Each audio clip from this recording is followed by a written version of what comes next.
Balodabazar one मंडल में बढ़ी अव्यवस्था। डीएफओ कर रहे लीपापोती का प्रयास। सोनाखान कटाई मामले में जांच के नाम पर खानापूर्ति। नमस्कार दोस्तों, आप देख रहे हैं जनसंवाद न्यूज। आज की बड़ी खबर है बलौदाबाजार वन मंडल क्षेत्र के, जहां पर अवैध कटाई के मामले में तूल पकड़ लिया है। जब खबर अवैध कटाई की मीडिया में वायरल हुई तो डीएफओ ने इस पर लीपापोती करने का भरसक प्रयास किया और स्वयं जांच करने भी गए। बलौदाबाजार जिले के वन मंडल में इस समय अजीब स्थिति बन गई है।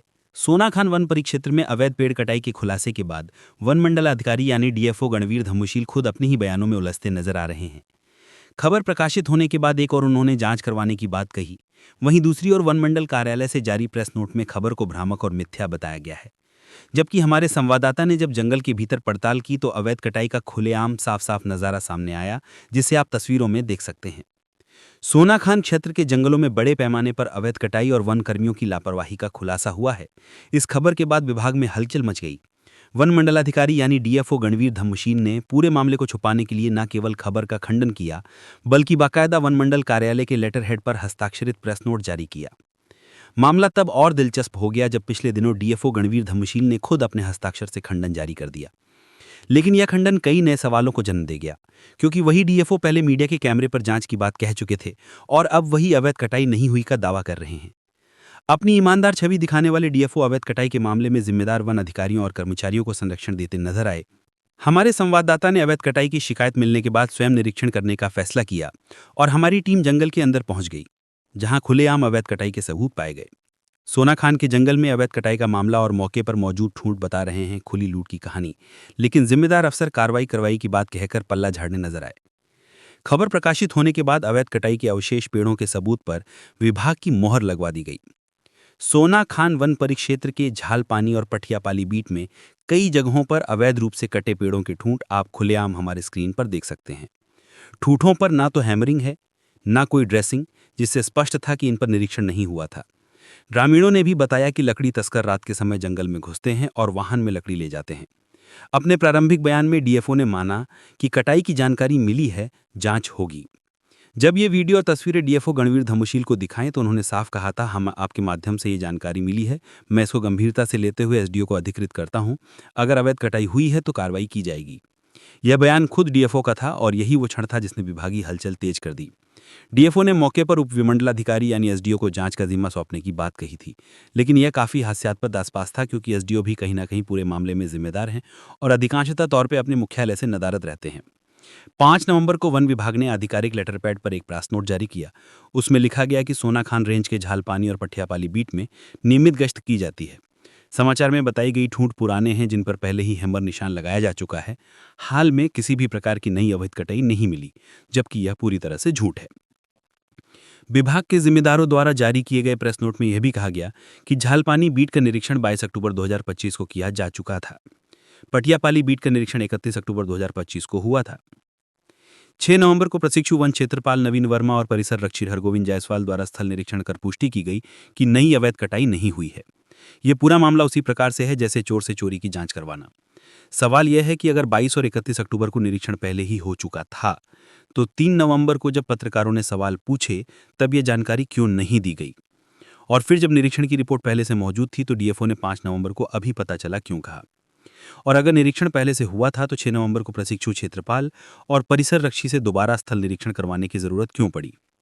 इन विरोधी बातों से यह साफ है कि विभाग दबाव में आकर मीडिया रिपोर्ट के बाद पूरे मामले को दबाने की जद्दोजहद में जुट गया। वन मंडल अधिकारी द्वारा जांच के लिए एसडीओ को निर्देशित किया गया, लेकिन मौके पर प्रशिक्षु अधिकारियों को भेज दिया गया। डीएफओ ने मीडिया में कहा कि उन्होंने एसडीओ को जांच के लिए अधिकृत किया है, लेकिन खंडन पत्र में लिखा गया कि प्रशिक्षु वन क्षेत्रपाल और परिसर रक्षी द्वारा स्थल निरीक्षण किया गया, यानी जांच का जिम्मा जिस अधिकारी को देना बताया गया वह मौके पर मौजूद ही नहीं थे। यह न केवल प्रक्रियागत विसंगति है बल्कि विभागीय पारदर्शिता पर भी सवाल खड़ा करती है। एक और रोचक बात यह है कि प्रेस नोट में सिर्फ झालपानी और पठियापाली बीट का ही जिक्र है, बाकी 4 रेंजों या बीटों की कोई जानकारी नहीं दी गई। जबकि अर्जुनी वन परिक्षेत्र और देवपुर वन परिक्षेत्र के अचानकपुर के जंगलों में भी बड़े पैमाने पर कटाई के साथ अभी भी मौजूद हैं।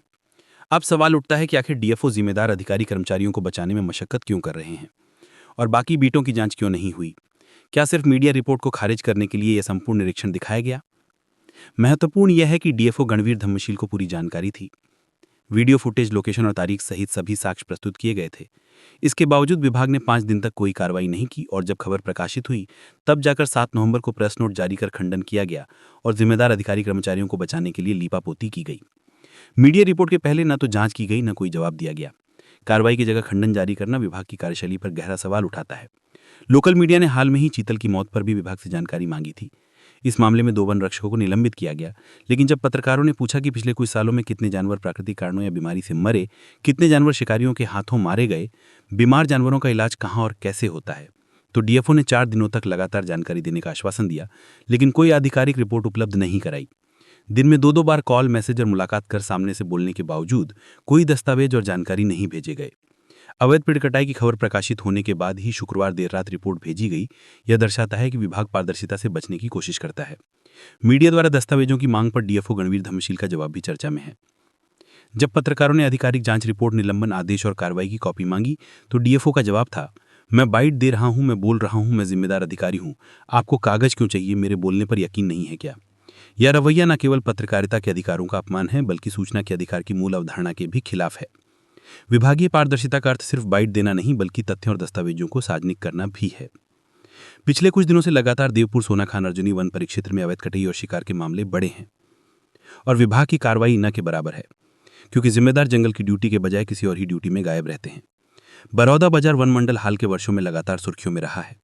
सोनाखान अर्जुनी कसौदल के क्षेत्रों में बीते 3 सालों में कई बार अवैध कटाई, शिकार और वन्यजीव मौत की घटनाएं सामने आई हैं। कोठारी वन परिक्षेत्र के गुणवनगढ़ में डिप्टी रेंजर अपने निवास पर अवैध रूप से फर्नीचर बनवा रहे थे, जिसका वीडियो हमारे पास आज भी मौजूद है। मामले में तत्कालीन वन मंडल अधिकारी मयंक अग्रवाल ने उक्त डिप्टी रेंजर को निलंबित कर दिया था, किंतु उन्हें फिर बहाल कर दिया गया। आधिकारिक आंकड़े न मिलने के बावजूद स्थानीय सूत्र बताते हैं कि पिछले 2 वर्षों में करीब 30 से अधिक वन्यजीवों की मौत दर्ज हुई है, जिनमें से कई संदिग्ध परिस्थितियों में थी। कई बार शिकारियों से तार, फंदा और इलेक्ट्रिक वायर बरामद हुए हैं, लेकिन कार्रवाई निचले स्तर तक सीमित रही है। वन विभाग का कहना है कि बीमार जानवरों का इलाज अभ्यारण्य स्थित अस्थायी रेस्क्यू सेंटर और सीसीएफ रायपुर के अधीन वाइल्ड लाइफ ट्रीटमेंट यूनिट में किया जाता है, लेकिन कई बार घायल या बीमार जानवरों की सूचना मौके पर पहुंचने से पहले विलंब से मिलती है। विभाग के आंतरिक सूत्रों के मुताबिक बीते कुछ महीनों में लगातार खबरें आने से अधिकारी दबाव में हैं। कई कर्मचारी मीडिया से बातचीत करने से बच रहे हैं। पूरे वन परिक्षेत्र वन मंडल में भ्रष्टाचार चरम पर है। लगातार मीडिया से मामले छुपाए जा रहे हैं और लीपापोती की जा रही है। एक अधिकारी ने नाम ना बताने की शर्त पर कहा, ऊपर से दबाव बढ़ गया है, अब हर खबर के बाद हमसे रिपोर्ट मांगी जाती है, लेकिन फील्ड में स्थिति वही है। माना जा रहा है कि बारनवापारा कोठारी रेंज में भी अवैध गतिविधियों पर जांच की जरूरत है, लेकिन विभाग फिलहाल सोनाखान विवाद में ही उलझा है। हालांकि बारनवापारा के एसडीओ लगातार सघन अभियान चला रहे हैं, लेकिन विभाग सवालों से घिरा है।